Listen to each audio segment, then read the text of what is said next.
छत्तीसगढ़ विधानसभा का बजट सत्र चल रहा है और आज 8वें दिन भी सदन में माहौल गहमागहमी का रहा। औद्योगिक दुर्घटनाओं से लेकर उद्योग नीति तक सवाल दागे गए। प्रश्नकाल में नेता प्रतिपक्ष चरणदास महंत, उन्होंने इन्वेस्ट छत्तीसगढ़ सम्मेलन का मुद्दा उठाया।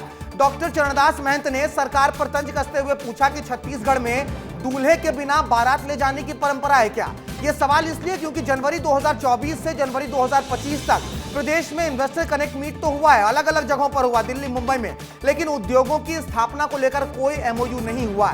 इस पर हालांकि उद्योग मंत्री लखनलाल देवांगन ने जवाब देते हुए कहा कि अब तक प्रदेश में 31 कंपनियों ने निवेश में रुचि दिखाई है। 1 लाख करोड़ रुपए से ज्यादा के निवेश प्रस्ताव आ गए। लेकिन इन सब के अलावा आज टकराव पंचायत चुनावों पर हुआ। विधानसभा में शून्यकाल के दौरान जनपद अध्यक्ष और उपाध्यक्ष चुनाव स्थगित कराने को लेकर मामला गर्मा गया। विपक्ष ने सरकार से जवाब मांगा। भूपेश बघेल तो ये कहते हुए नजर आए कि इन पंचायत चुनावों में प्रजातंत्र का चीरहरण किया गया।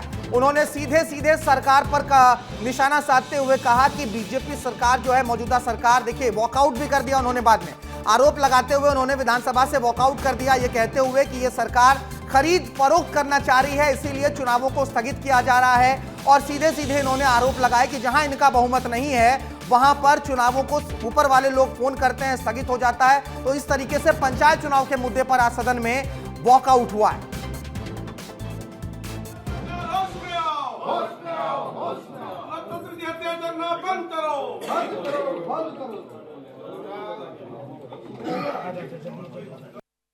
जहां बहुमत नहीं है वहां तिथि बदलने की कार्रवाई हो रही है। तिथि बदलने की कार्रवाई एक है। दूसरी बात, बैठक आहूत होने के बाद उसको कैंसिल कर दिया गया। जो कांग्रेस की जिला पंचायत सदस्य है, उसका एक रिश्तेदार शासकीय कर्मचारी है, वो आता है और लेके एक विधायक के निवास में बिठा देते हैं और नामांकन का समय चला गया और उसके बाद उसको छोड़ दिया गया। तो इस प्रकार से लोकतंत्र के चीरहरण ये सरकार कर रही है, शासकीय तौर पे किया जा रहा है।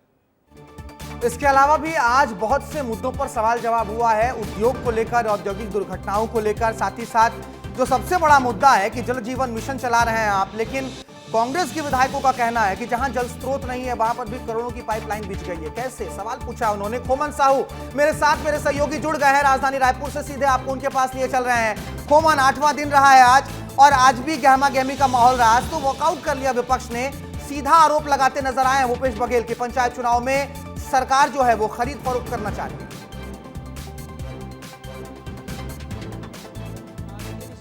भारत और जिस तरीके से जब सदन की आज कार्यवाही शुरू हुई तो फिर से जल जीवन मिशन का मुद्दा उठा था।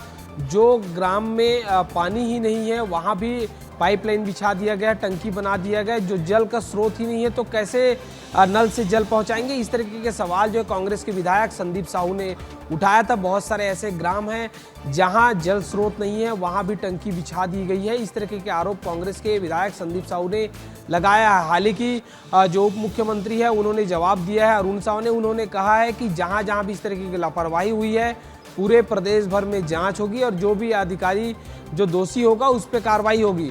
दूसरा सबसे बड़ा मुद्दा था उद्योग का। भारत उद्योग, जिस तरीके से न्यू उद्योग नीति छत्तीसगढ़ सरकार ने लाई है उस तरीके से बहुत मजेदार सदन के अंदर हो गया था कि बिन दूल्हे के बाराती कैसे निकाली जा सकती। मतलब नेता प्रतिपक्ष डॉक्टर चरणदास महंत ने तंज भी कसा, कहा कि कैसे उद्योग नीति जो लाई गई है, जमीन का चिन्हांकन ही नहीं किया गया है और जो उद्योगपति है उनको आमंत्रित किया जा रहा है। तो समझा जा सकता है कि अलग अलग नीतियों को लेकर लगातार विपक्ष के जो विधायक हैं वो सरकार को घेरते रहते हैं। दूसरी तरफ जब शून्यकाल आया तो शून्यकाल में जिस तरीके से अभी चुनाव चल रहा है जिला पंचायतों में अध्यक्षों का, उपाध्यक्षों का, उस पर कांग्रेस ने बहुत गंभीर आरोप जो है सरकार पर लगाया है। देखिए विधानसभा के भीतर तो ये गहमा-गहमी हमें देखने को मिली है, लेकिन एक सवाल और होगा। ये सवाल देखिए विधानसभा के बाहर का है, क्योंकि भूपेश बघेल कह रहे हैं कि विपक्ष के नेताओं पर जासूसी कराई जा रही है।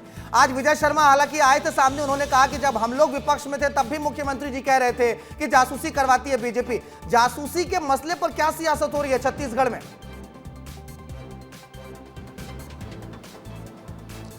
देखिए सूरज, जिस तरीके से जासूसी के मामले में पिछले दिनों आपको याद होगा कांग्रेस के प्रदेश अध्यक्ष दीपक बैज, उनके घर में दंतेवाड़ा पुलिस के द्वारा रेकी करने का आरोप कांग्रेस के प्रदेश अध्यक्ष ने खुद लगाया था। रात को 1 बजे करीब वहां के दंतेवाड़ा से जो पुलिस वाले लोग आए थे उनको कांग्रेस के प्रदेश अध्यक्ष दीपक बैज ने पकड़ा था। उसके बाद सदन में काफी गहमागहमी देखने को मिली थी, लेकिन कल फिर से पूर्व मुख्यमंत्री भूपेश बघेल ने आरोप लगा दिया सरकार के ऊपर। उसके बाद आज गृह मंत्री विजय शर्मा उन्होंने जवाब दिया है, कहा है कि किसी तरीके की जासूसी नहीं लेकिन कराई जा आक्रामक रही तो है। है। देखिए, विधानसभा के दौरान निराधार अक्सर हम लोग आरोप चर्चा लगाए जा करते रहे हैं। हैं कि छत्तीसगढ़ विधानसभा की जो परिपाटी है, जो कल्चर है, वो बाकी राज्यों के लिए मिसाल है, क्योंकि यहाँ पर विधायक जिस तरीके से अपने मंत्रियों से सवाल पूछते हैं तो वहां सिर्फ वो पार्टी लाइन पर नहीं खड़े रहते हैं, वहां पर अपने जनता के लिए, अपने क्षेत्र के लिए सवाल पूछते हैं। लेकिन कुल मिलाकर विपक्ष जो है आज 8वें दिन हमलावर रही है, आक्रामक रही है सरकार पर। बहुत शुक्रिया खोमन आपका तमाम जानकारियों के लिए, तमाम बातचीत करने के लिए।